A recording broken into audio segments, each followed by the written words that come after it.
It is. Mackling and McGarry want to get right into this here because the president-elect of the United States continues to suggest that Canada should become the 51st state on a day when Donald Trump declared the Gulf of Mexico would be called the Gulf of America, and that military force to take the Panama Canal and Greenland are not out of the question. Trump had this to say about us. Are you also considering military force to annex and acquire Canada? No. Economic force. Because Canada and the United States, that would really be something. You get rid of that artificially drawn line, and you take a look at what that looks like, and it would also be much better for national security. Don't forget, we basically protect Canada. I love the Canadian people. They're great. But we're spending hundreds of billions a year to protect it. We lose in trade deficits. We're losing massive. We don't need their cars. You know, they make 20% of our cars. We don't need that. I'd rather make them in Detroit. We don't need their lumber. We have massive fields of lumber. We don't need anything. So why are we losing $200 billion a year and more to protect Canada? And I said that to, as I called him, Governor Trudeau. I said, listen, what would happen if we didn't subsidize you? They should be a state. That's why I told Trudeau when he came down, I said, what would happen if we didn't do it? He said Canada would dissolve. Canada wouldn't be able to function if we didn't take their 20% of our car market. We don't need their cars, and we don't need the other products. We don't need their milk. We got a lot of milk. So I said to him, well, why are we doing it? He said, I don't really know. He was unable to answer the question, but I can answer it. We're doing it because of habit, and we're doing it because we like our neighbors, and we've been good neighbors. But we can't do it forever.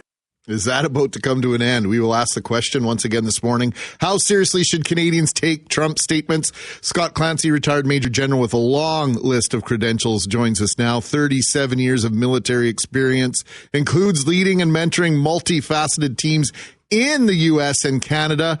And Scott, what do you make of Trump's take? Well, President-elect Donald Trump is taking advantage of Canada's vulnerability. We're vulnerable economically, obviously politically. We have a lame duck prime minister who's announced his retirement, no leader, and a prorogued parliament. That's a problem politically, at least in the short term. We're socially very, very connected to the United States, and militarily we are very small and rely on the United States for our collective defense. This makes us vulnerable. But the things that bother me the most about this is that Donald Trump is using inflammatory language in a business-type way. I want to set myself up good for negotiations. This does not enable trust, and it makes us having a very transactional relationship with our greatest partner. Now, you mentioned our prime minister. Does Justin Trudeau's resignation play into the timing of these most recent comments, do you think? Well, yeah, it does. And it's hard to figure out, egg, chicken, which one came first here. Donald Trump is definitely using the resignation of Chrystia Freeland, the resignation of Justin Trudeau as fire for saying, see, look, I made some comments, and then they're all in political turmoil. Look what I can do to impact and influence, other nations and their political futures. What we need in the future is leadership that is stalwart, steadfast, and pragmatic. It needs to do two things. It needs to address the non-rhetoric and real issues surrounding our relationship, the border, immigration, security, defense spending, tariffs and trade, and address the rhetoric. This is not a friendly business dealing. You don't deal with your allies this way. I think we need to distance ourselves from the United States, seek to enhance trade relations with Europe, Asia, and Africa. So you mentioned negotiation. Perhaps this is a ploy or a way of conducting these negotiations, clearly one that you don't endorse, Scott. But how serious do you think Trump is in terms of these overtures and these comments? Do you think he has intent here? I think he absolutely has intent. And when you listen to the people who served in his administrations in the past, and I watched this very closely from NORAD headquarters right up to and including January 6th, he very clearly states what he thinks and then goes about trying to make those things happen. Now, does he do it in a bumbling manner? Absolutely. Is he trying to play this out on the world? Absolutely. And I don't think it's very smart the way in which he goes about it. But he clearly says what he wants to attempt to achieve, and then he goes about doing it. I think he's emboldened by his second term, and I think we need to take it very, very seriously. Were you surprised to see Justin Trudeau respond so strongly yesterday and saying, quote, there isn't a snowball's chance in hell that Canada would become part of the United States, because he's been otherwise quiet on the matter?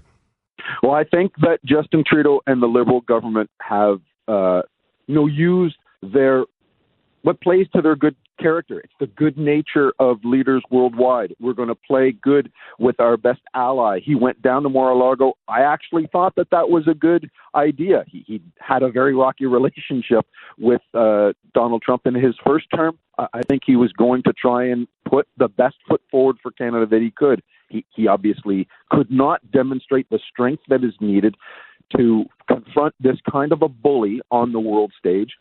And now that's playing out. I was actually proud of what Justin Trudeau said.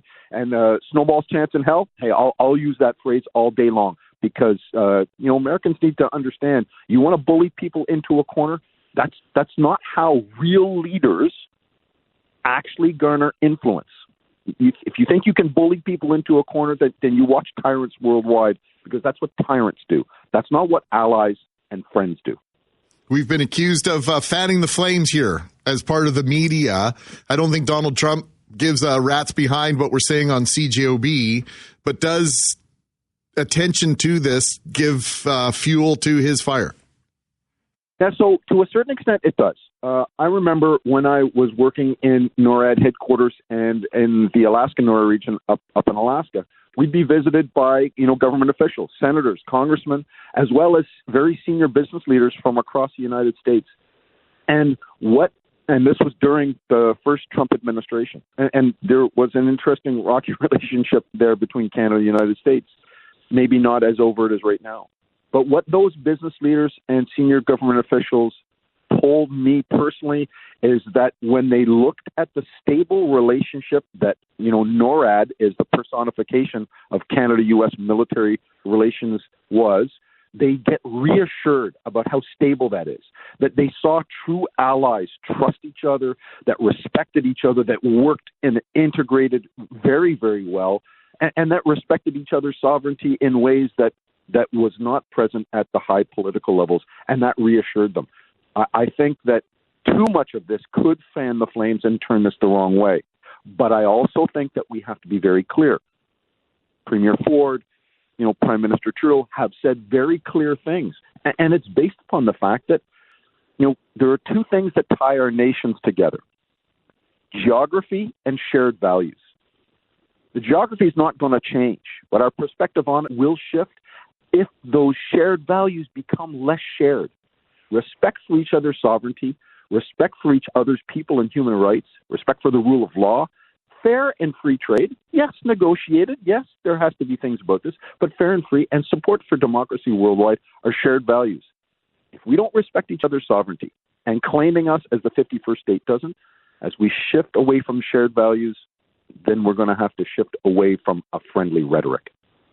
Scott Clancy, retired Major General, thank you very much for joining us. We always appreciate your insight. You have a great day, guys. And you can read more on this at cjob.com, and feel free to weigh in at 204-780-6868. What do you think about all this stuff? In the meantime, we got to check traffic and weather. We've had a situation on the perimeter near Pipeline. Details next on The Start.